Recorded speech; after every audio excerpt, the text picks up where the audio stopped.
Acción de la tarde, el interactivo que marca la diferencia en la radio. Por Palma 90.7 FM. Señores, tenemos aquí con nosotros al doctor Cecil Kwan, un médico con especialidad en medicina familiar y otras áreas del pensamiento médico, maestro de medicina legal, coordinador de una especialidad médica, medicina familiar, en el Hospital Universitario Regional Jaime Mota, y con él vamos a hablar un poco hoy. Cecil es uno de los médicos en la radio, ¿no? Sí, claro. Y un Sí, amigo también. y un amigo. Una persona muy apreciada. Entonces, con Parte él, del staff de Médicos en la Radio. sí, con él vamos a hablar un poquito acerca de lo que es la necroidentificación o la identificación de cadáveres en una etapa en la que obviamente en República Dominicana ha coincidido con la aparición de un conjunto de cadáveres que se puede considerar que forman parte de una catástrofe y que puede resultar un tanto difícil su identificación.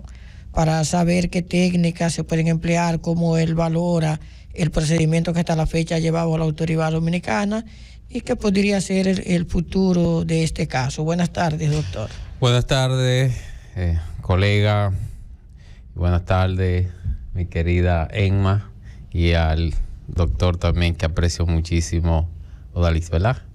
Sí, estamos aquí para colaborar con la información. No somos médicos forenses, pero sí trabajamos en la parte docente de esa área. Y muchísimas gracias por la invitación a su programa, aunque formamos todos parte de la familia de empresas radiofónicas. Bien, es así. Este hecho con 14 osamentas que aparecen en una embarcación y que todavía, por los últimos informes, no está tan clara la causa de la muerte, desde su experiencia docente, ¿cómo usted lo ve? Bueno, este es un caso muy interesante, y lo primero es que tenemos que edificar a la población y decirle que en medicina forense existe lo que se llama el tanatocromo diagnóstico, que esto es Dilo más al paso, Juan, dilo más al paso. para que los amigos vayan entendiendo. Y nosotros también, mira. Sí, definitivamente.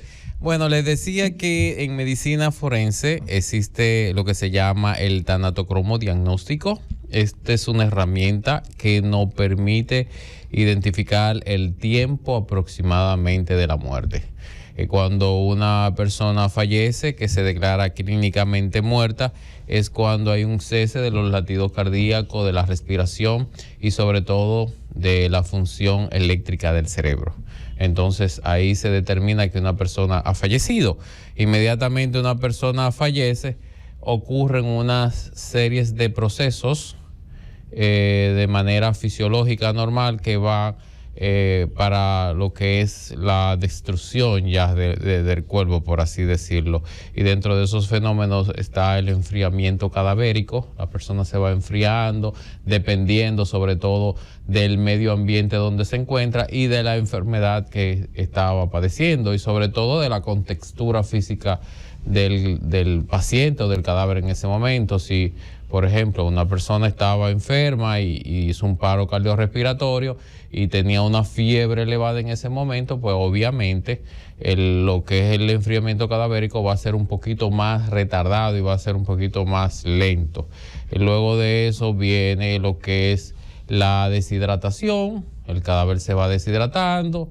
De eso uno se puede fijar y verlo en los labios, en los ojos, nos dan los signos de deshidratación, y ya a partir de las 3 horas empieza la sangre a su descomposición.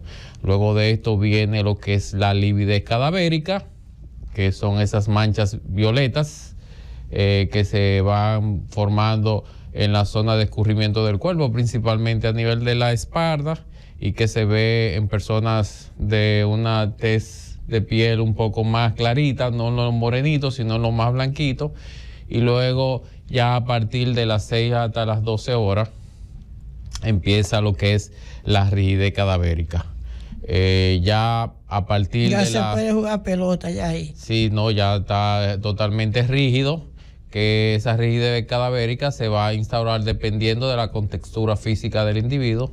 Si es una persona que estaba delgadita, flaquita, con poca proteína en su cuerpo, con un nivel bajo de proteína, pues entonces esa persona va a tardar muchísimo más en presentar este fenómeno cadavérico, que se instaura a partir de las 6, 12 horas y dura hasta las 24 horas.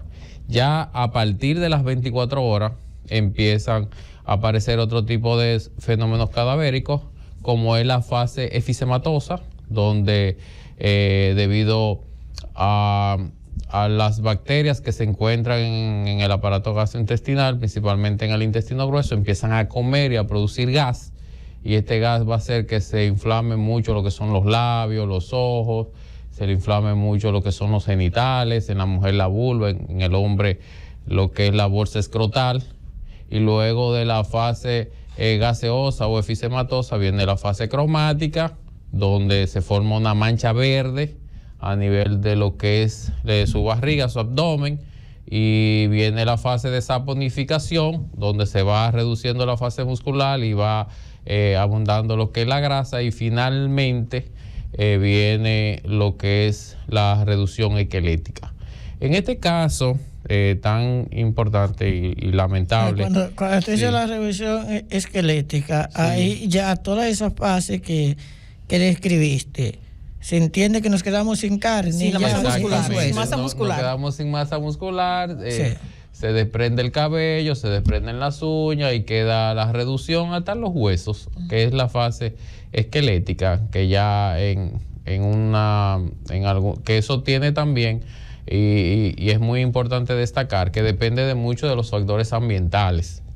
En el caso que nos compete, de lo que estamos hablando, de este grupo de personas que se embarcaron a la mar y probablemente murieron de inanición, de no ingerir alimentos, se perdieron, uno no sabe, y lamentablemente se encontraron en una fase ya de reducción esquelética.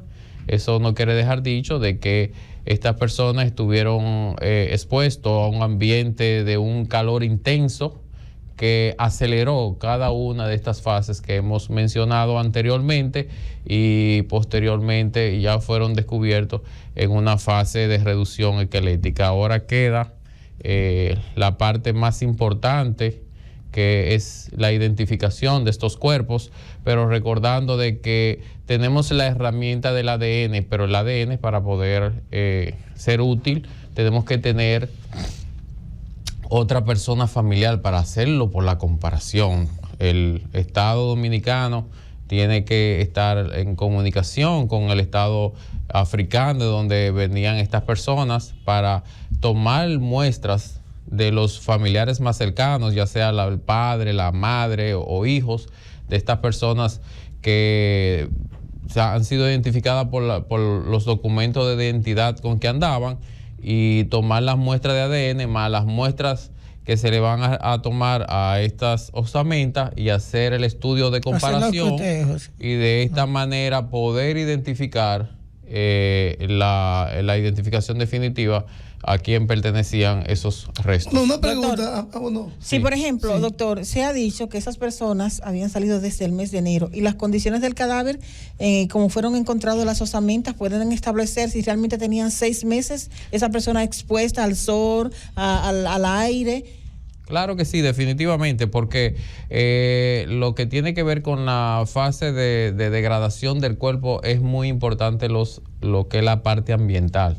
Y debemos de recordar que estas personas estaban en una embarcación sin ningún tipo de protección, expuestos al aire libre, sometidos a temperaturas muy extremas, también con el agua salada. Toda esta parte acelera lo que son los fenómenos cadavéricos, y termina acelerando lo que es la descomposición, y muy probablemente esto ocasionó de que estas personas realmente fueran encontradas en una fase esquelética.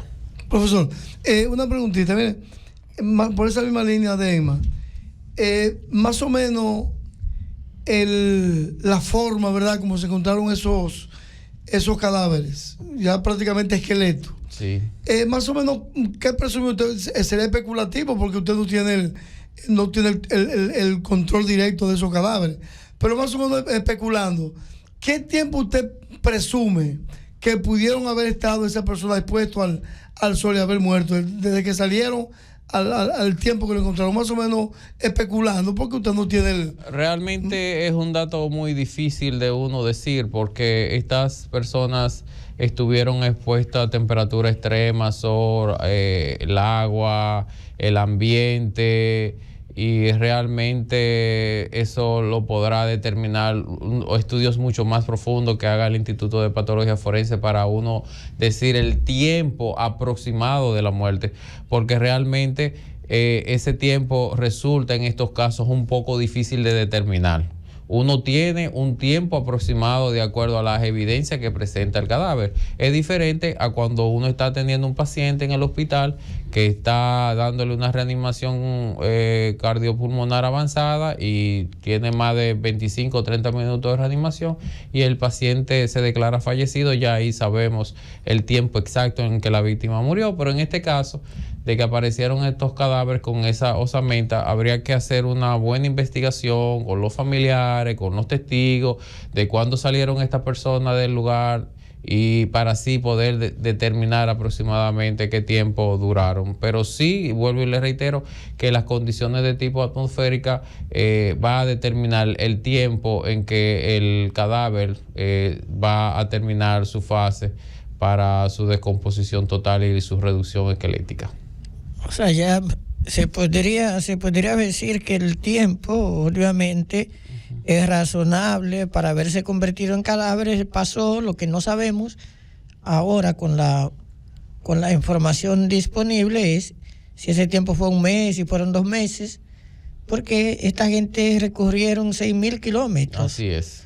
Y cómo llegó la embarcación ahí es también un tema de investigación para saber si los flujos oceánicos permitían el desplazamiento de una nave que se queda sin combustible y que por lo tanto no tiene la capacidad de moverse accionada por el motor. Esta es una investigación que quizás tenga unos planos un poco más serios. Y sin embargo, usted plantea algo, pruebas de ADN son posibles porque están los huesos. Determinando los datos post-mortem con los datos ante-mortem, los datos que tiene la familia, porque ya se entiende que todos vienen de Senegal y ya hay algunos identificados, se sabe que vinieron, ya incluso le han hecho ceremonia allá, pero lo que no se sabe es cuál es el cadáver que corresponde a esa persona. Es correcto. Lo que sí puede ser posible, cotejando, como usted señala. ¿Usted cree que sería prudente, en vista de que República Dominicana no tiene los antecedentes de ninguna de estas personas, que el Estado dominicano remita esas osamentas para que esos estudios los hagan allá? Sí, claro, es posible, claro que sí. Y debo de decirle que nosotros aquí en República Dominicana en el tema de medicina forense hemos avanzado bastante y sobre todo lo más importante es que la comunidad, el pueblo, confía en lo que son las autoridades de medicina forense, porque ahí está el profesor Sergio Sarita Valdés, el cual es uno de los padres de la medicina forense de República Dominicana, un maestro de maestros, y es una persona que independientemente de lo que tiene que ver con la política ha sido muy serio y muy responsable con su trabajo históricamente. Usted conoce también al profesor Bertilio Corniel, que es baraonero del municipio del Peñón, el cual fue el patólogo que trabajó en ese caso que se destacó mucho del señor Mirambox, y ha sido una persona muy seria y muy responsable. El señor Mirambo era más para la causa de la muerte que para la identificación. Exactamente, pero un caso muy sonado, por así decirlo. Y sobre todo en el Instituto Nacional de Patología Forense ha habido una cultura de responsabilidad y de seriedad en lo que tiene que ver con el manejo de los casos. Y es bueno señalar, maestro, de que existen 2 instituciones. Está el INASIF, el cual tenemos una sucursal en la región sur que se encuentra en Asua, en el Hospital Taiwán, en Santo Domingo, en el Cementerio Cristo Redentor y en Santiago también. Y está también el Instituto Nacional de Patología Forense, que es donde nosotros enviamos lo que son las autopsias desde el punto de vista científico, principalmente cuando tenemos una duda de que murió un paciente. Cuando la causa es clínica. Sí, cuando la causa es clínica y principalmente en lo que tiene que ver con la mortalidad materna. Sí. Cuando muere una mujer de parto es enviada al Instituto Nacional de Patología Forense a hacerle los experticios del lugar para así tratar de evitar que surja una nueva muerte. Y en este caso, ¿a cuál de las dos entidades enviaron las osamentas? Bueno, al INASIF, porque es un caso médico legal, sí, claro. Se presume que pudiera haber una causa que no sea natural de la muerte. Exactamente. Doctor, las primeras imágenes que pudimos ver del hallazgo de las osamentas, vimos un personal utilizando unos guantes para extraer de la embarcación los cadáveres. Luego vimos el panorama que cambió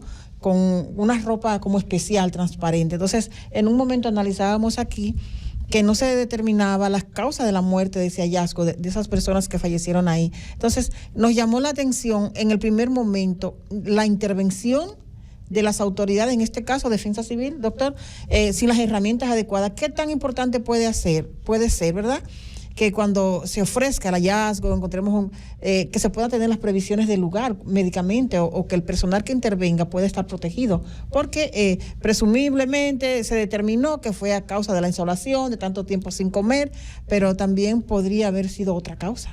Mira, definitivamente es una pregunta bien importante esa que tú me estás haciendo, y sobre todo es que sabemos que la Defensa Civil, la Cruz Roja y algunos otros organismos que tienen que ver con el rescate son personas voluntarias que bien llegan y bien intencionadas, que llegan a un lugar donde ocurre un hecho a tratar de colaborar. Pero como hemos visto en este caso, es un caso médico legal donde existe un protocolo que siempre va a estar bajo la tutela del Ministerio Público. El Ministerio Público es quien dirige el proceso en este caso. Y vienen los expertos peritos que trabajan en el INASIF, que tienen que tener toda la instrumentación necesaria para darle un manejo adecuado y apropiado, porque esta es una escena del crimen y tiene que manejarse como tal. Entonces, esa vestimenta que usted vio que ellos utilizaron, los guantes... En un segundo momento. Sí, es para evitar de que la escena del crimen se contamine y recolectar todas las evidencias y manejarla de una forma apropiada para hacer una buena investigación. Hubo una confusión también, aunque ya eso no es tanto médico. Por ejemplo, en los datos que ofrecía la Armada Dominicana, que es el organismo que debe actuar conjuntamente con las demás autoridades, de que se trataba de 20 a 25 cadáveres, osamentas. Sin embargo, el procurador actuante hablaba de 14. Entonces también ahí se produjo una confusión, que muchos medios titulaban 20 a 25, otros decían que eran 14, y finalmente se determinó y reconoció la Armada que eran solamente 14, pero también ahí debe verse en la actuación de las instituciones, que cada una juegue en su rol para tampoco llevar informaciones que no sean las reales a la población. Claro que sí, yo pienso que en ese sentido hemos avanzado mucho aquí en el país. Si vemos el caso que se manejó cuando hubo ese terrible accidente en la 27 con la Máximo Gómez, donde se hizo un manejo ético apropiado y adecuado, donde las instituciones que tienen que ver con rescate junto con los organismos estatales del Estado se pusieron todos de acuerdo y manejaron la información y dieron los detalles de manera apropiada y adecuada. Pero en este caso, lamentablemente, quizá no pasó lo mismo, pero gracias a Dios, pues las autoridades se pusieron de acuerdo y dieron la información de manera correcta y como debe de ser. Es importante señalar de que cuando ocurren estos casos es muy importante lo que es basarse en los datos, en los hechos, y manejar muy bien la investigación y no dar datos preliminares que puedan traer a confusión a la población. Pero en ese sentido, nosotros aquí en República Dominicana cada día vamos avanzando, dando un pasito hacia adelante. Y tú sabes bien, Emma, que has trabajado toda tu vida con lo que es la vinculación que has tenido con los organismos de rescate. Bien, vamos a una pausa. parece que este es el segundo caso con características complejas que tenemos. El más complejo para mí es el de San Cristóbal, que todavía no llegamos a identificar gentes que perdieron la vida y que eran dominicanos. Precisamente, ahora doctor. tenemos gente que ha perdido la vida, pero que aparecen los cadáveres enteros. Es mucho más fácil, aunque parece paradójico, es mucho más fácil identificar estos, aunque se les envíe allá, que identificar algunas víctimas de San Cristóbal. Y como este es un programa que la gente está tan pendiente, ¿usted cree que el equipo multidisciplinario que se integró, donde hay médicos forenses, odontólogos, radiólogos, incluso antropólogos, pueden permitir que República Dominicana, en colaboración con Senegal, me imagino yo, pueda identificar esas osamentas? Yo creo que sí, que hay un equipo, incluso existe la residencia médica de medicina forense aquí en el país, y yo creo que ya nosotros contamos con todas las herramientas necesarias para poder hacer ese tipo de identificación y tratar en cualquier otra causa que intervenga el Instituto de Ciencias Forenses de nuestro país. Bien, ¿y la causa de la muerte? Bueno, porque están los patólogos diciendo que no la saben. En ese caso es un poco bien complicado, porque por obviamente cómo encontraron las osamentas, pero aquí básicamente yo lo que pienso es que van a tratar de identificar y revisar las osamentas, a ver si aparece algún hueso roto o si hay algún signo de violencia, pero nada.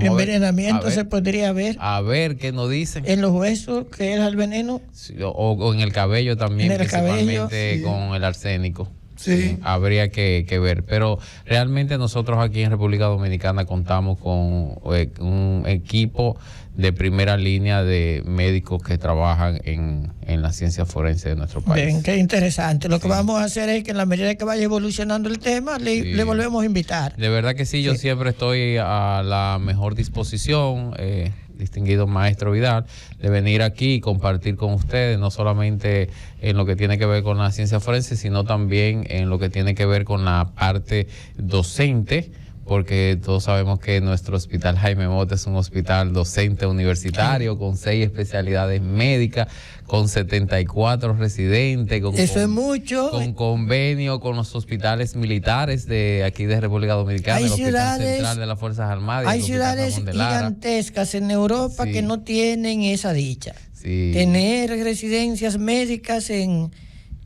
una población, en una provincia, tener un hospital regional universitario es un paso trascendental. Y sobre todo, maestro, de que ahora mismo se le está dando la oportunidad a todos los médicos generales de la región Enriquillo a que no tengan que irse para la capital, a que se formen, y el Ministerio de Salud se ha comprometido de que una vez esos médicos hagan sus especialidades, van a ser nombrados en los 14 hospitales municipales que tiene la región 4, la región Enriquillo, porque es tan importante.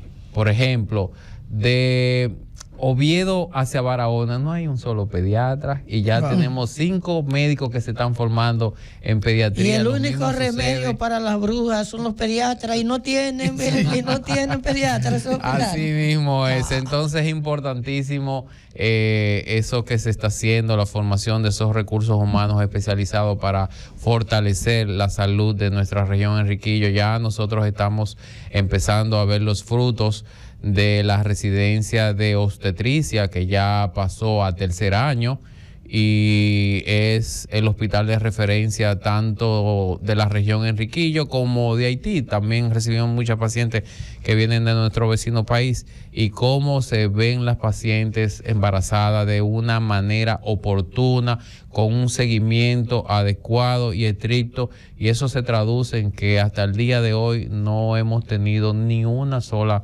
mortalidad materna. Entonces eso habla... ¿A qué periodo se refiere cuando dice hasta el día de hoy? hoy, ¿a partir de cuándo? No, lo tenemos desde que inició la residencia. Desde que inició la residencia, que tiene 3 años ya. Tiene 3 años, desde que inició la residencia, y gracias a Dios hasta este año ha sido un año bendecido, que llegan muchas pacientes con muchísimas complicaciones, pero como se mantiene un cuerpo docente, los médicos residentes trabajando con los pacientes, siempre acompañado de un médico base en lo que es la toma de las decisiones. Cuando ya las cosas se aprietan un poquito, hay un comité de morbilidad extrema donde se reúnen todos los jefes de departamento del hospital que tienen que ver con el caso de la paciente, y se discute la paciente y se toman las medidas prudentes.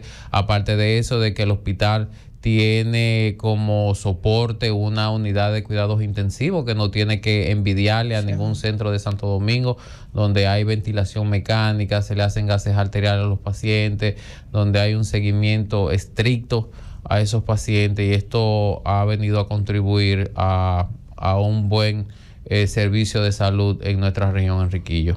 O sea, que es un laboratorio también para los especialistas. Sí, claro.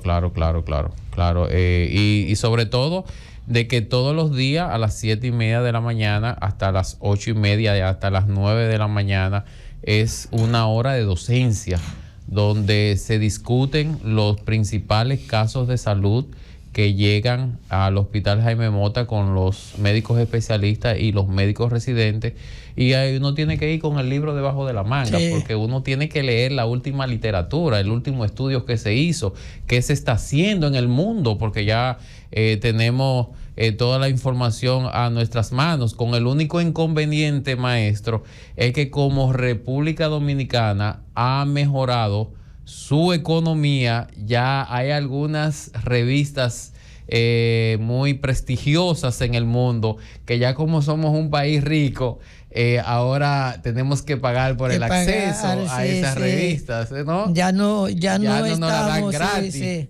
Ya no nos la están dando gratis, porque tenemos una de las economías más fortalecidas de América Latina. Ese es uno de los costos del crecimiento económico. Definitivamente. La restricción del conocimiento, especialmente del digital. Sí. Pero qué bueno que seamos más ricos. Así mismo es, pero definitivamente la Escuela de Residencias Médicas, que está dirigida por nuestro gran colega, profesor universitario, el doctor Ángel Félix, y la doctora Danelis Núñez, jefa general de residentes. Dos grandes de la medicina. Sí, está dando su fruto en la región, Enriquillo.